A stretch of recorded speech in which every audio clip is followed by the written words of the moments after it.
Please welcome Matt Shakman. First of all, I sort of had to just wrap my head around, all of the different elements of the battle, how I wanted to stage it, where we were going to shoot it, picking a location. And there had been some pretty badass dragon battles in the past on Game of Thrones that were really focused on Daenerys and the dragon. So I thought it was much more interesting to focus on Jaime Lannister and to be with these soldiers on the ground who are about to see war change forever.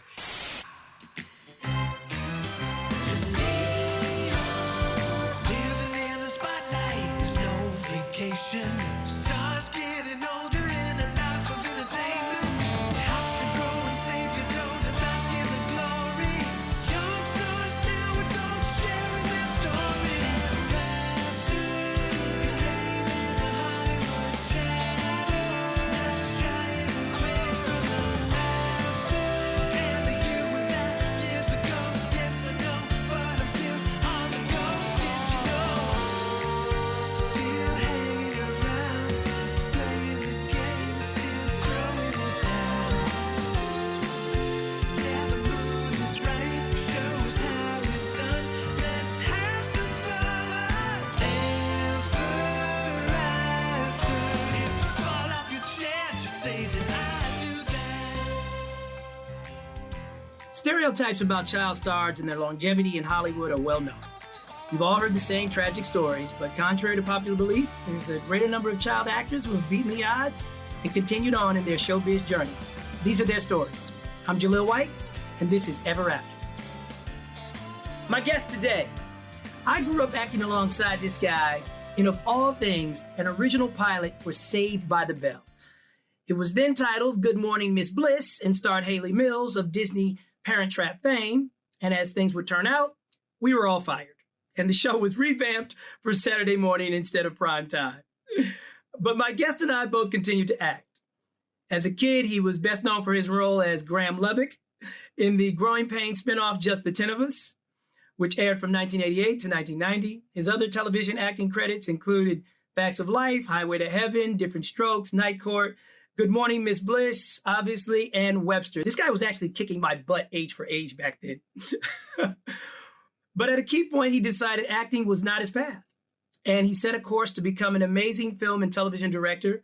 And that's what he is today. Since 2002, he's been one of the most accomplished directors in all of television. His credits include Mad Men, 6 Feet Under, New Girl, Brothers and Sisters, House MD, Fargo, It's Always Sunny in Philadelphia. Oh, by the way, he's an executive producer of that too. And to top it off, he's directed episodes of Game of Thrones for HBO, 2 of my favorite episodes, actually, The Spoils of War and Eastwatch. I can't wait to get into all of this. Please welcome Matt Shakman. Wow. What an introduction. Thank you very much. It's great to be here. So now you see why I was running late, because it takes a lot of time to prepare that and dig through your vast resume. Absolutely. Yes, indeed. But we need to talk a lot about Good Morning, Miss Bliss and how we were unjustly fired. I'm so much better than Mario Lopez. So much better. Yeah. That was a great time a long time ago. And I really remember fondly playing lots of games of chess with you and getting my ass kicked by you because you are a far better chess player than I am. Hilarious. I didn't know I was that good back then, but I like hearing it now. Yep. Yep. Man, there were so many people in that cast. Namely, Brian Austin Green was also in that cast. Yeah. The late Jonathan Brandis was in that cast. Yeah. I don't know if you remember that. I went back and I checked it out, and I actually ended up working with Jonathan Brandis later in life on a pilot for ABC and Eric Tannenbaum and Kim Tannenbaum's company called Gramercy Park. And it really starred Frank Langella and gosh, I forget the others. It was this giant drama cast. And I don't want to be a downer. You know, we will pick this back up, but I just kind of want to honor somebody whose path we both crossed. Yep. And I remember Jonathan asking me repeatedly on the shooting of that project, do you think this is going to get picked up? And honestly, Matt, I was like, talking about 2001, I think I was in Canada. I was getting $300 a day per diem, and my check went right back home. I didn't care. I was staying in a freaking the Ritz with the Yankees and partying with them every night. And then I have this actor that's asking me, just like, I can tell, he's like, every other day, like, what do you think, man? You think we'll get picked up? And he invited me to his birthday party, and we never even really hung out as kids. We just crossed paths like that. And I said, okay, I'll go to his birthday party. You know how it is when people start bonding on sets, and now you get these professional invites. And he's like, all right, I'll go to his birthday party. And so his birthday, I remember Jonathan's birthday was right before upfronts, like literally about 2 weeks before upfronts around May. And he asked me again at his birthday party, will you think we'll get picked up? And that's when I had to just level with him. I'm like, Jonathan, I don't care. Like, the cast had 26 people in it. Like, I don't even know if that's sustainable from a budget standpoint. Like, I had a great time, man. He was like, all right. And sure enough, the upfronts came and went, and we did not get picked up. And I remember being at my computer at my house, and it came across Yahoo that Jonathan Brandis had taken his life. And I just started bawling. I started bawling for a guy that I'd crossed many paths with, seen on auditions, acted with a few times. Obviously gotten to know a little bit better during the filming of the pilot in Toronto. But I started bawling. I remember my mom came in the room, and she just kind of put her hand on my shoulder. And I'm just like, Mom, I'm literally grieving for this kid more than anybody I've ever cried for in my own family. Yeah. And she's just like, let it out, baby, let it out. And I'm like, because I think I know why he killed himself. Really? This dude asked me repeatedly, is this thing getting picked up? There is no coincidence at all that he has taken his life within 2 weeks. Yeah. Of all the shows being announced and us being omitted from the schedule. And so anyway, like I said, I don't want to start on a down note, but that memories like that are really kind of what prompted me to even want to do a podcast like this. Because I feel like there are people out there that this could even be a healing for, who were in our business, maybe got lost maybe lost their way, maybe just fell victim to shenanigans, just big agencies doing what they do, that kind of stuff or whatever. And so I just wanted to share that. And so it was weird. Anybody from that cast, anybody from that time, anytime from that era, they just kind of have a special place in my heart. So it's like, I've followed you all these years. Yeah. And it was very important that if I did this podcast, that I had somebody who was not famous, but had quote unquote made it. Well, I'm honored to be here. Jonathan Brandis, I remember that day when he passed too. It hit me like a ton of bricks. And he was a really good actor. I think he was the best actor of the bunch of us on that show. He was so good at that age. And I didn't get to know him well. He kept to himself, but he seemed like a very soulful, smart guy. And it's such a tragic loss. This business can really mess with your head. And I don't know what led to that decision, whether it was financial or what was going on, but it's a huge loss. And I didn't know that. I didn't know that you guys intersected all those years later. Yeah. Yeah, definitely did. We also have some other people in common. And that is Dule Hill and Rode Rodriguez, his new name. Yeah, indeed. Yes. From the USA show Psych. Oh, man, those guys are a hoot to work with. And they talk about you all the time. So you must have give me one memory from the Psych set as a director. So many. I spent Saturday, actually, just this past Saturday, James and Dule were doing a play reading on Zoom, and so it's quarantine life. So I joined them for a reading of a play that James is excited about.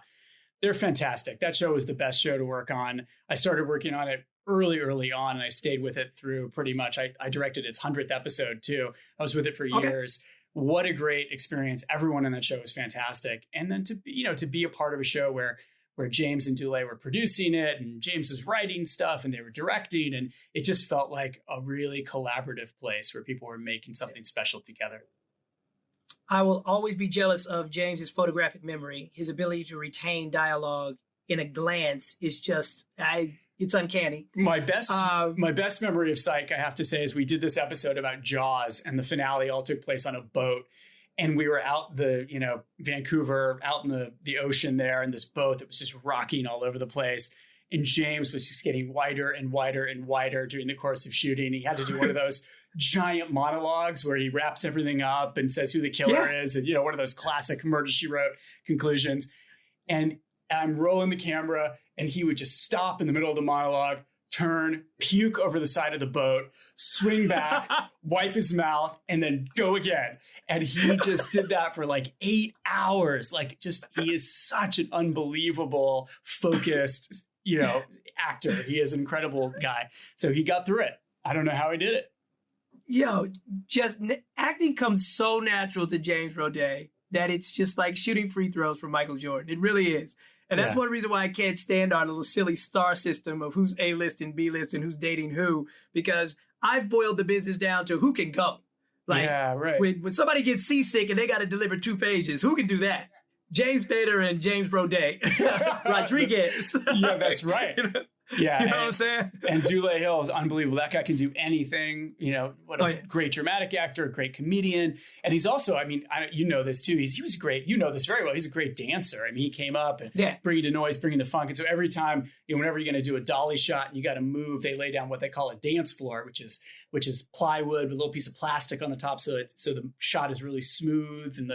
And every time they did that, Dule would just hop on there and just start tap dancing. And I would always just be like, oh my God, this guy can do anything, Dule was a super dancer, man. He actually starred in the Tap Dance Kid on Broadway. And I saw him as a kid in that. I was in the audience watching him, not knowing that literally 12, 13 years later, I'm going to run into this guy at a bar in freaking Nell's in New York. Yeah. And we're going to become great friends. Yeah. One Dule story, though. Dule is very petty, and I like to shine a light on his pettiness. Dule likes to have a peanut butter and jelly sandwich made for him by Crafty and delivered to him on set, which I'm actually against. I don't think it's very professional for actors to eat on set. But I intercepted this sandwich. I took a very large bite out of it, and I insisted that Crafty continue to deliver the sandwich with the bite taken out. Nice. And the look on his face, I wish selfies had been invented back then, when she had the audacity to hand him a bitten sandwich. It was so authentically like, what the fuck? Are you kidding me? She really played it off too. She sold it to her. Until she finally laid blame on me. But that's what those guys would do on set every day, every moment. And I didn't even consider that a job. That was a rite of passage, being up in Vancouver shooting my episodes of Psych with those cats. Absolutely. Yep. So I heard you love puppets. Now, puppets either creep you out or you love them for your own special reason. I do. I have this, one of my prized possessions is this ancient marionette theater that I found in the Czech Republic with my wife. We were just taking a trip, ended up in this tiny, tiny little town and found this ancient marionette theater and bought it. Somehow got it shipped back here. I had to use Chesky Posty or whatever they call it. They had to break it up into a billion little boxes and send it to California. And it's in my office I run the Geffen Playhouse, which is a theater here in Los Angeles. And that's where it is. I moved it from my house when my little girl got tall enough to destroy them. And she loved them too. She was super into them. So I had to take them out of the house temporarily, but they'll come back. But yeah, I do. I love it. It's beautiful. You can change the scenery around. It's got a curtain. It's like a little rep company. It's really cool. I was in Vietnam and I came across a puppet theater there. I think I was in Ho Chi Minh City. I was in Hanoi. And Hanoi is very eclectic. It's almost like it can give you real Soho vibes, to be quite honest. Huh. And I was just drawn to it. And everybody in our group was like, it's kind of creepy, man. It's like, look, you either like puppets or you don't like puppets. So obviously your daughter likes puppets. And I remember being a kid in the 5th grade going to the Bob Baker Marionette. Oh, yes. Right? I love that place. Right? That was the ultimate 3rd grade field trip if you were in the public school system in Los Angeles back then. The most unassuming place. It's under a bridge. It's where a troll should live on the way to downtown. and it's magic in there. I love that place. It's right by Dodger Stadium in Echo Park, kind of. Yeah, I mean, keep going. I actually at the Geffen Playhouse of the theater that I serve as the artistic director, and I want to start a children's theater. And the first thing I did is reach out to the Bob Baker Marionette Theater and say, let's do something together. And we hired this amazing playwright named Luis Alfaro. And I said, hey, Luis, I want you to come in for a meeting. I didn't tell him what it was about. And I said, I want you to partner with the Bob Baker Marionette Theater to write a play. And he started, his eyes welled up with tears. And he said, when I was a young boy growing up in LA, I witnessed someone get murdered. And I lost the ability to talk. Like I couldn't speak, the post-traumatic stress. Whoa. And I went to a speech therapist, and she said, you should go to the Bob Baker Marionette Theater. And she arranged for him to go there and talk to the puppets. And it's how he learned to get his voice back. And he had no idea I'd brought him in to write a play with the Bob Baker Marionette Theater. And he had, had this complete journey from being a kid to that moment, learning to speak again and now writing a play to give voice to these puppets. It was really beautiful. Yeah, I love those that were place. Special days, man. Going to that place as a kid, you just sat Indian style, mesmerized. yeah, exactly. Now you got a chance to be on Webster. How many episodes of Webster did you do? I did 2 with Emmanuel Lewis. Yeah, 2 episodes of Webster. Yep. Okay, you did 2 episodes. Okay, I have a fun fact for you though. Yeah. If you were a black kid and you were taller than Manny, they wouldn't let you be on the show. Oh my gosh. I auditioned for Webster twice, booked it each time. And each time they told me they canceled the job through my mom and my agent because they were like, yeah, he's taller than Webster.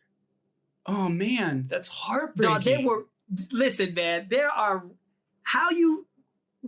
rules of casting and the game of who ended up on television even back then, they were so far not what they are today. Like we are so much more progressive and everything today. But that was a legitimate thing. They actually had a height chart when you went to audition.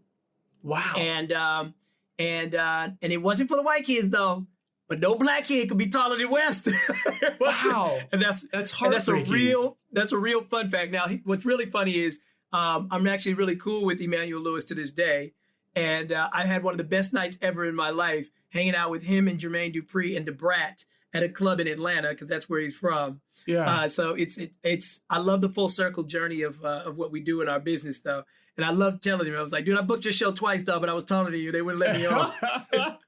I was so intimidated by him. And that was back when he was hanging out with Michael Jackson, and he had like his dressing room was all MJ, like all the time. And so, yeah, I don't think I said 5 words to him outside of work because I was just thought, wow, he's so famous. Emmanuel Lewis was huge. Oh my gosh. Yeah. And I mean, Maya Bialik was on the show with me. We were like friends with him, and she's gone on to have an amazing life and career doing all sorts of different things. It was fun. I remember being on that show. Yeah. Hey, folks. On behalf of the episode sponsor, I want to get real for a minute. As a working father, I can tell you some days can be extremely stressful. And I play both roles. Sometimes I'm the mom and the dad. Life is an uphill battle. I don't care how successful you've been, Hollywood offers a ton of rejection, and it can be really hard to maintain a positive attitude at all times. From a mental health standpoint, we could all benefit from a dose of therapy, whether you're just having a conversation with a friend, a family member, or a professional. That's where BetterHelp comes in. That's Better, H-E-L-P. BetterHelp offers professional counseling done securely online. Connect with a broad range of mental health experts, no uncomfortable waiting room. BetterHelp can assess your needs and match you with your own licensed professional to help you access your goals. Schedule weekly video or phone sessions, and new users can start communicating in just under 48 hours. Now, this isn't some crisis hotline or fast food self-help. No. BetterHelp is committed to great therapeutic matches, so they make it free and easy to change counselors if need be. You can log into your account anytime to message your counselor, and you'll get timely, thoughtful messages. BetterHelp is affordable and even offers financial aid. Visit betterhelp.com/ever. That's BetterHelp, and join over 1 million people who have taken charge of their mental health with the help of an experienced professional. Ever After listeners, now you guys, you get 10% off your first month by going to betterhelp.com/ever. Question, how did show cancellations affect you emotionally as a kid? Like, did they bother, was it like not a big deal? Or, I just know that I've never been fired as a kid. And I saw certain kids that did get fired under certain circumstances. And that's something you learn to deal with as an adult. But when it happens to you as a kid, it's a different level of rejection. So like when Just the 10 of Us went away or whatnot, like, what did you feel? Did you pick up the pieces quickly? Is it not really what you wanted to do anyway? Was it just kind of like, Yeah. What'd you feel? It's a good question. The thing I immediately think of is I remember, the last step of getting a show is going to network. You remember that when you go and you audition in front of you. And sometimes you go in and out. Explain to people what that is. Explain to people the network process. I want them to feel it. Yeah. Oh, God, it's such a horrible thing. But yeah, you go to the initial couple of auditions with the casting director. You get called back. You meet the producers and the writers. You get called back. And finally, you have to go in front of all the network executives. And usually it feels like doing a play, like big raked stadium seats. You go in there, the lights are on, they're filming it at the same time, and they torture you. They did back in the day. They'd bring you in and out. They'd mix and match with different people to kind of build the ensemble of the show, and then you'd get cut kind of slowly during the day, or you'd make it to the end and you get the job. Like, so it was brutal. And if you're 7 or 8 years old, it's like 100 times more brutal than it is for an adult, but it's brutal for an adult too. But I remember I had 2 networks on the same day. One was for this show that, like, how old? Oh, how old was I? I must have been like 7 or 8, something like that. 9, 7, 8. Dude, even the dialogue retention. Are you kidding me? And you know what? I'm gonna put this out there. Yeah. White kids always had way more auditions than black kids. Really? So y'all were going on auditions like 8. This I'm telling you, dude. Y'all were going on auditions like 8 in a week, back to back. You would have 3 auditions in one day. You would have, and it was like, for me, when I even got 2 auditions in one day, it was like, whoa, I was frazzled. Like, that is amazing that you did 2 networks in one day. Well, this is the story. This is the story. I didn't do the second network because I was so traumatized by the first network, and I was down to the wire between me and this other kid. It started with like 5 or 6 kids. And I remember to this day, it was about playing like the son of this football player, Dick Butkus, remember? Who had like the worst name ever. But for some reason, I knew who that guy was, and I was excited about being on Dick Butkus's show. And when I got cut and I didn't make it, I was so upset. And I remember my mom saying, all right, well, we got to go to this other network. And I'm like, I don't want to do that. Whoever heard of a show called Growing Pains making it? Right. So I pass on going to the network for Growing Pains between me and Jeremy, who ended up getting it and having a great time. It was meant to be for him. But I, passed on that. And then years later, when I ended up on this show, Just the 10 of Us, which was a spinoff of Growing Pains, they were like, oh, we should get that kid who like totally iced us at the network and didn't show up. And so it ended up working out okay. But I remember that was like my low point of child acting days, was that double network day. But no, I mean, when Just the 10 of Us ended, I think we all have different times in our life where certain things hit us in different ways. But I was ready to go to high school. I was ready for some normal life. And so when that show ended, I was like, okay, this is good. Like this will allow me to kind of figure out who I am now. Because, when I started, I was 4 years old. And I don't, how old were you when you did your, I was 3. Yeah, there you go. You beat me. But yeah, I mean, you're so young that are you even making these choices, right? And so as you get older, you start to choose, you kind of re-engage. There are moments where you maybe could step out. But I'd finally gotten to that point where the question is, and I still wrestle with this question, like, who am I if I'm not on TV? Would I be a director? Would I be involved in this industry if it wasn't something that had been so key to my identity as such a youngster, There's a moment I want to isolate in that, and please feel free to expound even more, but there's a moment I want to isolate in that you had a traumatic moment where you were vying for something against another kid and you lost it, and you didn't have your mojo for the next audition, which was probably like 2 hours later or something like that. And your mom was loving enough to say, all right, shut it down. And I really feel like that's the difference. I'm serious. Like, that's the difference. Like, there were more kids that we didn't know about, put it that way. There were more kids that we didn't know about who were getting dragged to that network audition no matter how the first one had just melted them down. And the fact that your mom didn't do that is really a testament to your relationship with your parents. And I don't even have to wonder how wonderful it is. Please tell me though, which parent was the heavy, which parent was the business, and which parent knew you better? Like which parent, if you had to take a test on my son, Matt, would ace that test, and the other parent would be like, well, wait a minute, what did you write down? First off, that's a great point, and you're absolutely right. And when I think about our friends who have had really interesting adult careers completely separate from their acting careers, a lot of it has to do with really good parents. Parents who raise their kids, even in the middle of all this kind of chaos in Hollywood, with a really good, solid sense of what a family is. Fred Savage, couldn't have been more famous. He was one of our, our colleagues, friends who, could not have been more famous at that age, but really good parents, really good siblings, had his sort of life stuff together and has done great and is a totally healthy person. So I think family is a huge part of that. I'd have to say the answer to that question about who knew me better and who was the heavy and all that stuff, my mom was definitely with me for all of it, because I grew up an hour north in Ventura. My dad's a doctor. He was working all the time. So it was my mom who would drive back and forth to auditions, who'd be with me on set, who was really with me. So she was really it in terms of being a part of the process there. And my dad was busy, paying the bills and being a dad. But so my mom probably knew me better during that era too. Doug, you are a G. Your mom would drive from Ojai in for auditions? Ventura, not quite Ojai, but an hour north. So I was born in Ojai, but we moved to Ventura when I was like a 1-year-old or a baby. Something. Yeah. So, yeah. I thought my mom was a G because my mom would drive all the way from Pasadena to Venice if I had auditions. And we're talking 3:30 traffic after school. Oof. Sometimes you're getting pulled out of school early. So you would end up doing your audition at 2:30. Now you're really coming back in 4:30, 5 o'clock traffic. I remember the number one, when I think about life on the freeway, I think of the SIG alert. Do you remember the SIG alert? Yes, the SIG alert. Yeah. I spent my life. Do you remember the Thomas guy? Do you remember the Thomas guy? Oh my gosh. I was good at that, man. I would find wherever, oh my gosh.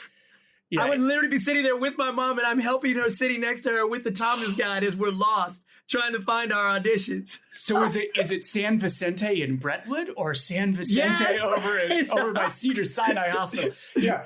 San Vicente will mess you up, boy, in LA. It will mess you up. Yes, it will. Yeah. A lot of traffic, a lot of time. Yeah. LA's a rough town without GPS, I'll tell you. Do you think that it was a benefit to you that you did not become too famous at an early age? And the reason why I'll qualify that is I used to have a friend who our mothers were more friends, but he ended up on a Fox show around the same time that I ended up on Family Matters. And he was about 12 or 13. And they did it for 2 seasons. And when the show got canceled, he was such a determined actor and so determined to act. He was at the point where he was getting recognized in the streets. And I feel like if you get to that point where you get recognized, there's a pressure to keep it going. And so he almost, and people are coming up to you in the streets and they're asking you yo, well, whatever happened to your show, man? Is it coming back? And, when's your next show? And they ask you those cliche questions as if you have any control over it. Right. And I feel like he never was able to discover who he really was anymore, because he had to go through his awkward years wanting to be on a show again because he got canceled at age 14. I feel like you got more or less canceled, but released to the wild again to become who you were. Yeah. Were meant to become. You understand what I'm saying? It's do you feel like it was ever a benefit that you didn't be, for as much acting as you did, Matt, fame is just not a part of your life. Yeah, it's very true. Yeah, no, I was a working stiff. I am grateful for it because I made some money that allowed me to, pay for some of my college and all that. So I think it probably, in retrospect, was great. I mean, you and Fred were way more famous than I was. And I watched what you guys had to navigate. And it is a different thing. I, of course, it's hard to say, okay, well, will I ever top what I did when I was 13? Will I top what I did when I was 12? Is part of your thinking. And so maybe it fueled me because I wasn't that successful, that I wanted to keep sort of going and getting better at, acting. And I did do acting in college, and I directed in college. And it was really in college that I did my transition from acting to directing. That's when I found that I really enjoyed doing that more. So I think you're right. I think everything adds up. And in retrospect, you can sort of see the path, even if you can't obviously see it when you're living it. And so I'm sure that, that had a big impact on me not being as famous. And that's cool because, frankly, I would be terrible at it. I just am I love staying home. I don't want to go out and have my picture taken and shake everybody's hands. And that thing when you're 12, 13, all you want to do is fit in. But you're on a TV show, so you're never going to fit in with everybody else because you're different. And so people are jealous of it. People are interested in it. People are always looking at you at that time when all you want to do is be a pack animal and kind of disappear. I don't know if you ever had that because you're much more, at least I think, of being much more extroverted than I am. But that was deeply uncomfortable for me as I was hitting those awkward transition years, for sure. I'm definitely an extrovert, but I enjoy my privacy. And so, back then, I could never have had a glimpse into the future that we live now, that my privacy would literally just be gone forever on every level. So that part of the journey is interesting. It has definitely benefited you that you did not become that recognizable. But I'm not gonna let you downplay it. You still worked more than me back then, before I got that darn show. So I'm not gonna let you sit up here and act like you did a couple commercials and 2 episodes of Webster. Right. This dude was pounding the pavement every other day with his mama and going on auditions and competing against the best of the best, from the Tobey Maguires to the Leos and the Brian Austin Greens. He was right there in the mix. So that means you made some money, sucker. You made some money. And when you were 18 years old, I want to know, did it help? Did you buy anything with the money that you had made that you remember? When you came into money at 18, how did that money specifically for you help you transition into your education life and what was going to be your journey to become a director? Great question. And absolutely, thanks again to my parents. And, we put it away. We were very careful with it so that it really just went into education. It paid for my college so I could come out of college without debt, like so many people, have to deal with. And then, that makes an enormous impact on the decisions you're able to make. Can you afford to go work as a sort of unpaid theater intern over the summer? Can you do these things that show you the paths you might want to walk on in your life? And if you can't afford to do that and you're working 2 jobs or 3 jobs, you have a burden of student debt, you just can't do it. So I think it gave me a lot of freedom to be able to play around and see what I wanted to do. Yeah. But that's about all it did. It didn't set me up for my adult life at all, in terms of the money. Okay. But that's a big thing. I mean, that's it. Think about it. You were left with your anonymity. Yeah. But you had no debt coming out of college. Yeah. That's freaking huge. And you were about to get an amazing mentor, which leads me to Ed Zwick. Yeah. What he meant to you in your life as a mentor.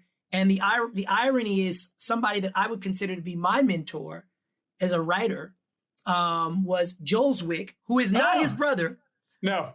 But not his brother at all. They have no relation at all. But Joel Zwick directed many episodes of Full House and Family Matters. And he also directed a little movie called My Big Fat Greek Wedding. Yeah. And I remember going to see My Big Fat Greek Wedding, and I was in awe because Joel was literally the fastest director out of all the directors in the TGIF family. We would get off, we would start rehearsal at like 11 o'clock and be done by 2 o'clock. And we hadn't really done anything. He was famous for putting everybody in a line on Full House. So unfortunately, I'm gonna give up one of the jigs of Full House. If you go watch any episode of the old Full House, for the most part, they're all standing in a line across the entire freaking stage. There's no staggering to the blocking or anything like that. They're just in this line. And other directors would just kind of scarf at it, just be like, "Man, freaking Joel, he just puts them in a line. That's it. He just puts them in a line. There's no movement in that scene," right? Yeah. And I'm watching My Big Fat Greek Wedding, and I'm like, who the F directed this? And I called up Joel, and I was working on a screenplay at the time that I was diligently trying to get made. And I'm like, "Joel, I just wanted to say congratulations." And then I was just like, I didn't know. And he was just like, well, Jaleel, there's the job of directing, and then there's the passion of directing. And then I'm like, would you mind reading the script that I'm working on? I just like to get some notes. And that started a, no joke, 4 to 5 week process of me driving to his house in Tarzana every other day, in between the changes that I were making, the revisions I was making, and him teaching me about story, driving down. I had already graduated from college. I didn't learn any of this crap in college, and I did go to and have great classes, but it took him to get me to understand how to even take notes from executives, which is a completely different politic than taking notes from your professor. Mm-hmm. And I'm going to stop right there and kick it to you and Ed Zwick and what he taught you. That's great. Wow. Ed Zwick, taught me so much about being a filmmaker, sure. How to be a good dad, how to be a good husband, how to be a good person in this business. I mean, it's remarkable that I got to meet him, and I really do owe my career to him.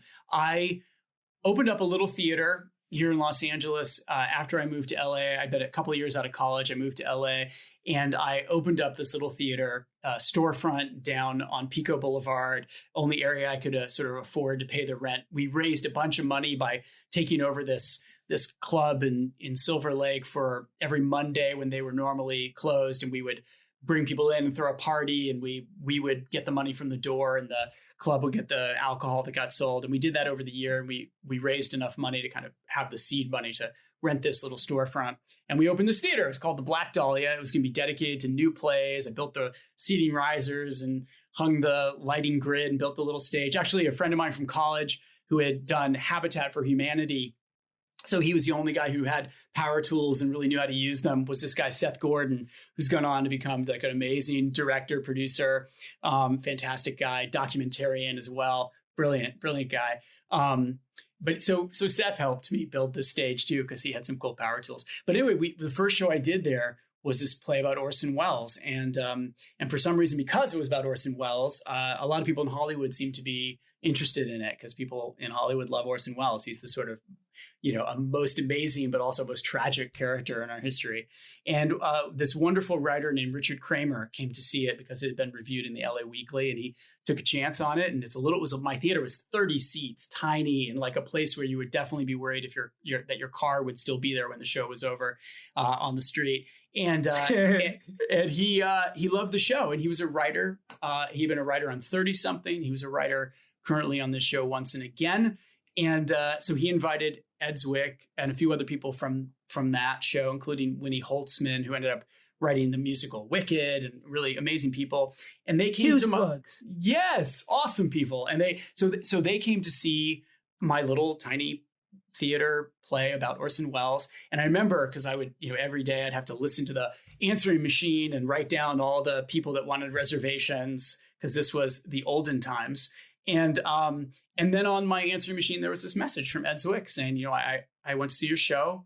I thought it was really well done. And why don't you give me a call and come on down and we'll have a meeting. So I went down to his office and had a great chat with him and talked about theater and film and TV. And he said, well, why don't you come by and start shadowing down here? And so I shadowed Peter Horton and a bunch of other great directors who were working on that show. And he'd sort of just be like, well, yeah, come back next week or come back the week after.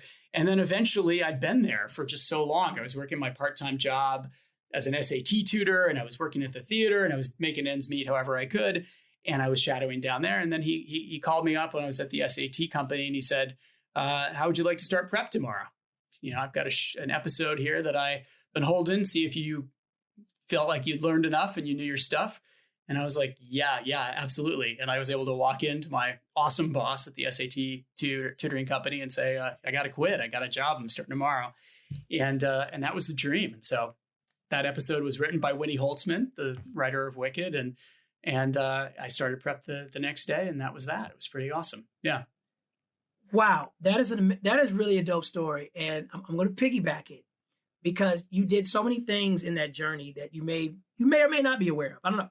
But Leslie Moonves was quoted as saying, and I'm not sure he even knows I'm aware of this quote, that Family Matters is a great moneymaker, but it lacks snob appeal. And I read that in an article one time. And I read it when I was kind of young still. So I was kind of like, I didn't understand what that meant. And what you did with the Black Dahlia Theater Company, unknowingly or knowingly, was by focusing on Orson Welles as a subject matter, you placed yourself on the radar of the true movers and shakers of our business, who have very, very firm opinions about the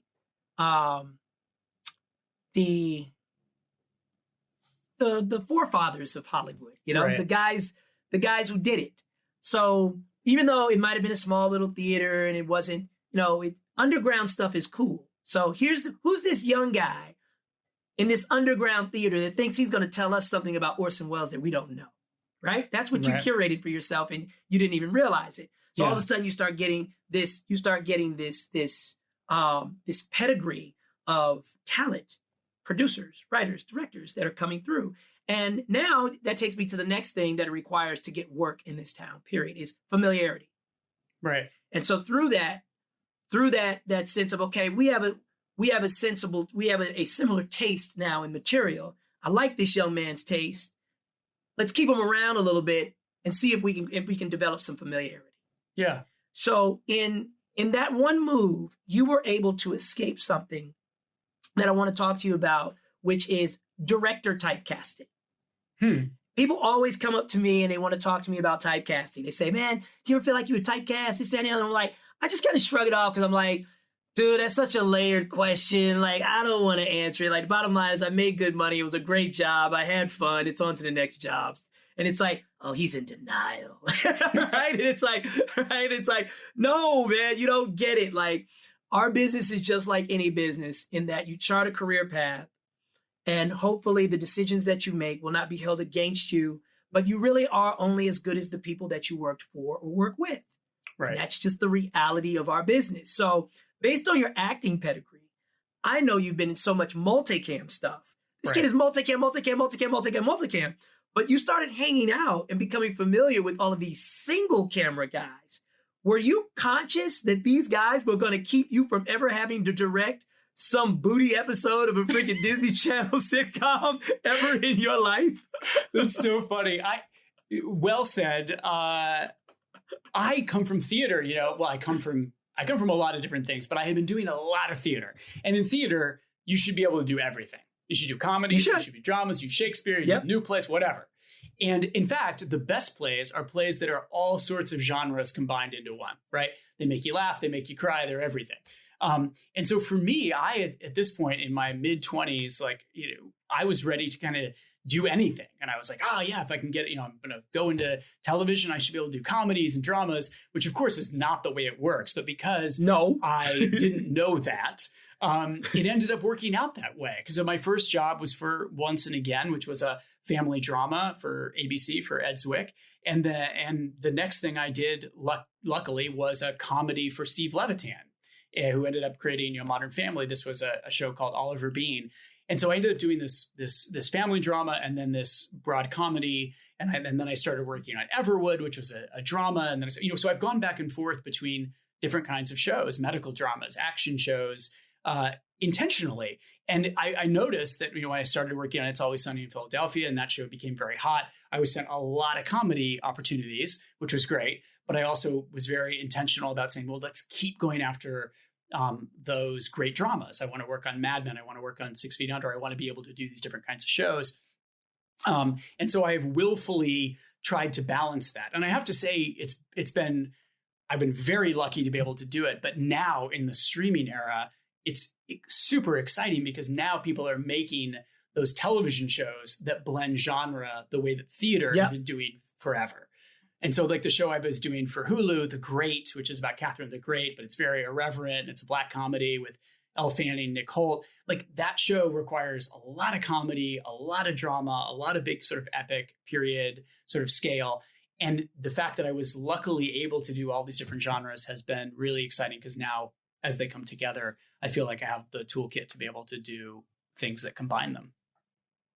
Well, I just actually suggested a multicam director for a single camera project because I'd worked with this multi-camera director. And one of the things that I liked about this director was just, he never came in and gave us an actor note that was not just absolutely insightful. And he wouldn't even speak that much. He kind of let us just work it out. And then if he spoke, he'd be like, hey, you might want to try this, this, or that. He'd always even pose, it was never an order. It was almost kind of like, I saw something, you might want to, he just had these words that served it up like a nice hors d'oeuvre, but really it was like, no, bro, you just caught a big fix right there, right? And, but he's multicam, and he's African-American, and literally, he's multicam and he's African-American, and it was shut down at the suggestion that he do anything. Yes, half hour. This was for another half-hour project, but the half-hour project was single camera. And the bottom line is, unless he gets out there and he raises some money, or unless he creates a familiarity with somebody who is higher up on the single camera side and they decide to throw him a bone, he is never going to direct a studio level project that is single camera. They are going to keep him in multicam. Yeah, he's a multicam director and they won't give him a shot with single camera. Yeah, it's true. He's going to have to raise his own money to shoot something single camera that wins accolades. Right. Becomes, appealing at the snob level, be people that vote in academies and things of that nature. And that's the only way he's ever going to get a job on single camera side. Right. And that's just a reality for a lot of cats. Hey, folks, Jaleel here. This episode is sponsored by Skillshare. Skillshare is an online learning community where millions come together to take the next step in their creative journey, with thousands of inspiring classes for creative and curious people on topics including illustration, design, photography, video, freelancing, and more. Now, when I learned about Skillshare, I knew I had to use it to step up my photography game. My girlfriend was always telling me that she hates my photos that I take of her on her iPhone. This is a huge conundrum for boyfriends everywhere. But I use Skillshare to learn a bit about photography, and now I'm the only one that can take her pictures. Skillshare offers membership and meaning. With so much to explore, real projects to create, and the support of fellow creatives, Skillshare empowers you to accomplish real growth. Explore your creativity at Skillshare.com/ever. And the first 1,000 people to use our link will get a free trial of Skillshare Premium membership. That's Skillshare.com/ever. I want to switch subjects on. Since I only have a few minutes left though, I want to talk about Spoils of War, man. I love that episode. Thank you. The epic battle between, with Jaime Lannister and Bronn at the center of it, where, Bronn shoots the dragon and right out of the sky. Please take me through your stepped out blocking and setup for that scene. I mean, there's so many. Is it all CGI? How many extras are we really talking about? Like, just sure. Give me an audible visual of your process when you see a scene like that on paper, because that is amazing. Because I really paid close attention to even Bronn's to his blocking, getting to that and revealing the arrow that he was going to use. You used his blocking as a reveal. You used the fight and everything that he was as a reveal. Yeah, I mean, when I talk about my experience of that on the page, that when I first got that script and I was reading it, and the battle started and I thought, oh, this is amazing. And then it just kept going and kept going and kept going. It got more and more terrifying and intimidating for me. But it is one of the most fun things I've had the pleasure of doing. First of all, I sort of had to just wrap my head around, all of the different elements of the battle, how I wanted to stage it, where we were going to shoot it, picking a location, and then designing the sequence to fit the location. And I also really wanted to figure out sort of point of view, because there are a lot of different people in that battle, a lot of people we care about, but I wanted to focus carefully around one dominant POV so that could guide you through it and I think anchor it. And there had been some pretty badass dragon battles in the past on Game of Thrones that were really focused on Daenerys and the dragon.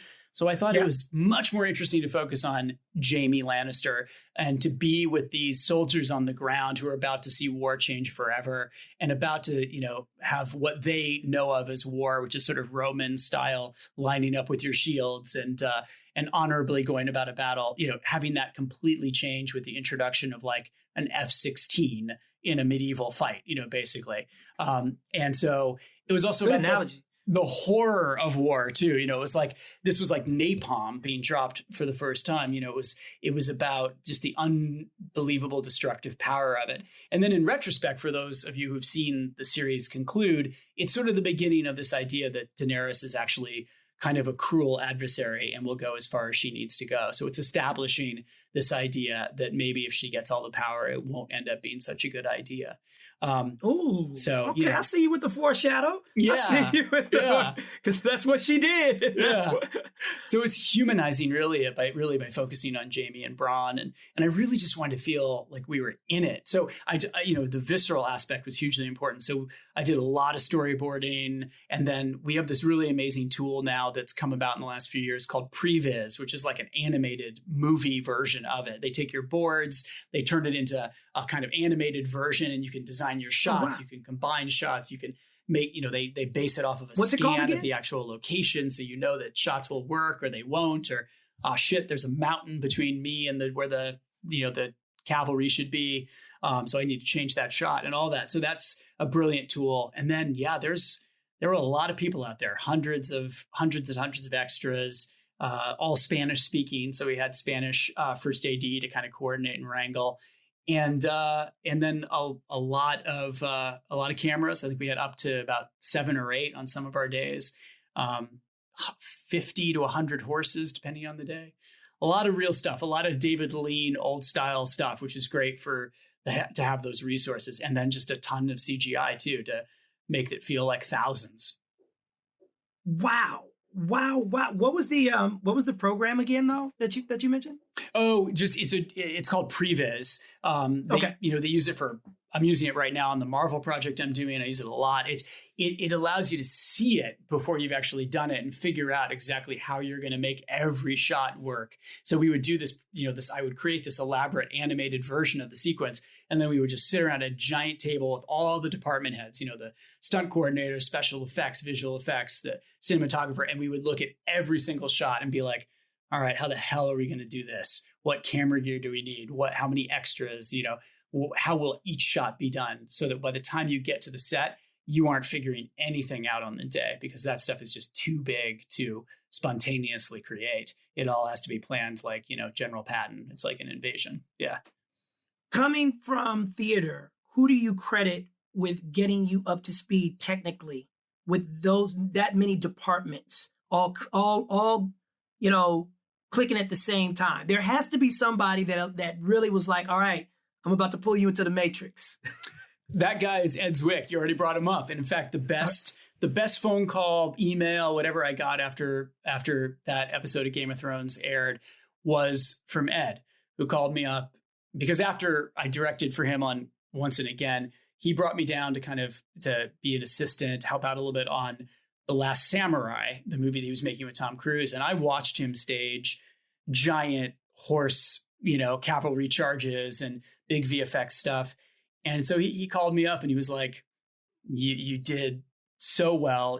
You know, I saw you back on Last Samurai with your eyes open, like watching all that stuff and taking it all in. And here it is. You did it, you know, however many years later, a decade later, you made it your own. You improved on it with the technology that you have now. But clearly I learned it from watching him do it. You know, those elements are really hard. If you walk in without any kind of fluency in stunts or visual effects or special effects, it is really tough to learn that stuff on the job. And so luckily by observing and shadowing and being around, and, you know, even in my own directing stuff, you know, as VFX became more and more a part of what we did, I became more and more fluent in it. I would do action shows and I would do things that expanded what I could do, so that by the time I got to Game of Thrones, I felt like, oh, okay, I've got all these things in my tool belt. I just have never done them at the same time and at this level, but at least I understood the language.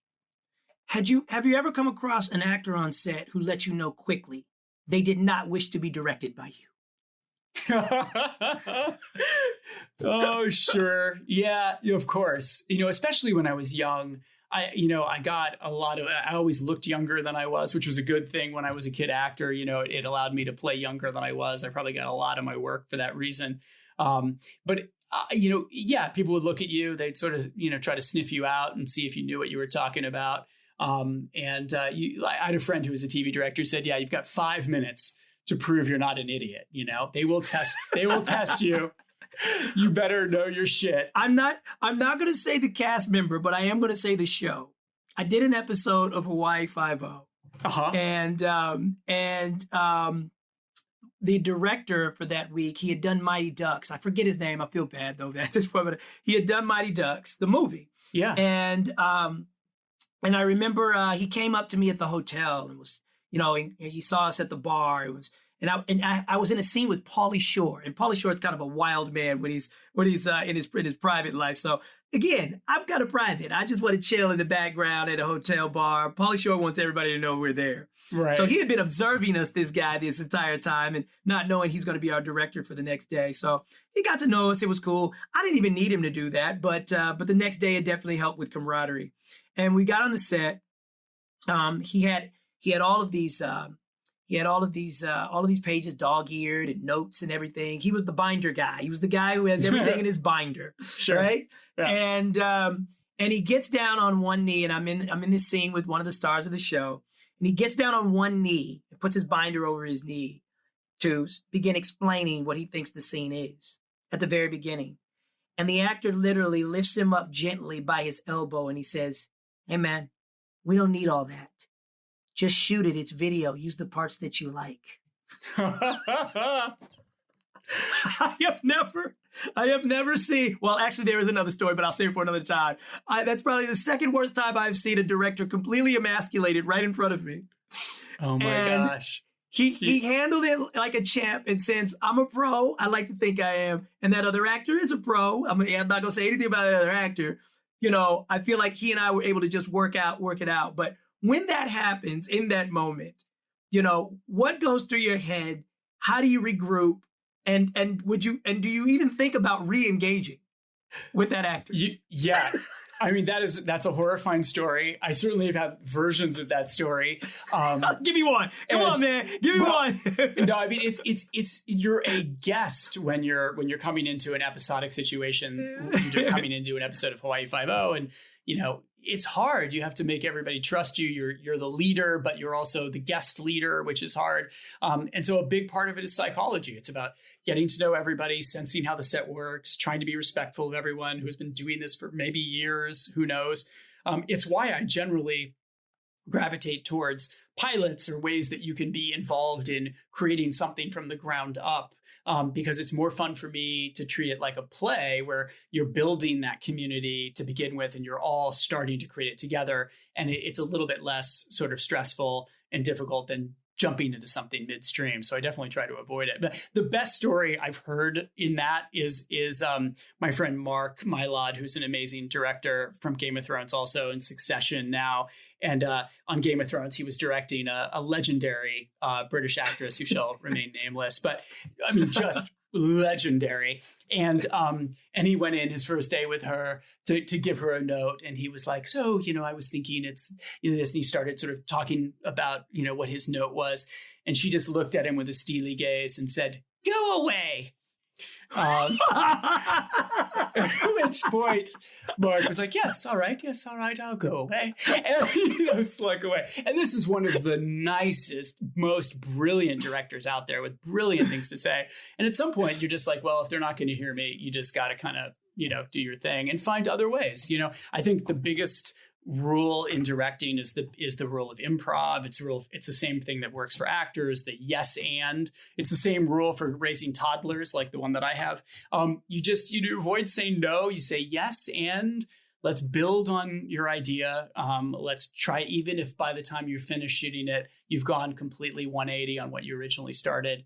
But at least you always feel like you're moving forward as opposed to trying to be critical or change someone's thinking about something. You just slowly add little bits of thinking to it, which I love the director you brought up, who was great with actors. It's always about suggestions and ideas, because you're working with people who are brilliant and who have put a lot of thought into what they're doing. And you want to make sure that you're respectful of that, and that you're helping that person find an organic way forward, and not just, telling them, how they should play a scene, because how dare you, I love yes and. I'm incorporating that into my life. I've never had it put so succinctly though. Yes and. I love it. Yeah. I love it. Yeah. I'm gonna let you run. I know you gotta go. I could talk to you for another darn hour, man. And at some point we just gotta get together and have a beer. Definitely. I'm gonna ask you one human question though. What gives you the most joy outside of directing and just being in show business, that completely away from the business? What gives you the most joy, just that has nothing to do with Hollywood at all? And do you have a desire to act anymore? Do you think you will find that as you get older? Will you put yourself in? Will you pull a Kenya Barris and be like, "Hey, wait a minute, homie, you're supposed to be writing for other people"? Wow. I mean, the first question is so easy to answer, because it's my 4-year-old daughter, Maisie, who is the greatest thing in the world and who I love to death. Would I ever act again? Maybe. I think it's actually a psychological test. If I could act again and not bring with me all the baggage of all the years that you and I shared being kid actors in this business, if I could go to it and really just do it for the pure joy, and not be critical of myself, and not be worried about how good I was or how I looked or how I fit in or if I fit in, if I could get there, I would love to do it, because acting at its best is play and imagination. And I love playing with my daughter all the time. And if I could do that, it would be fun on a set. It would be. I just don't know that I'm self-actualized enough to actually do it. I think you are. You're not giving yourself enough credit. Matt Shakman, thank you for rapping with me, dog. I will be in touch off this podcast, because you are a phenomenal dude, man. Seriously, you got a lot to be proud of. And I'm going to get some more stories out your butt, though. I know you got some good ones. Oh, man, this was a pleasure. Thank you so much. All right, cool. Take care. All right. Goodbye.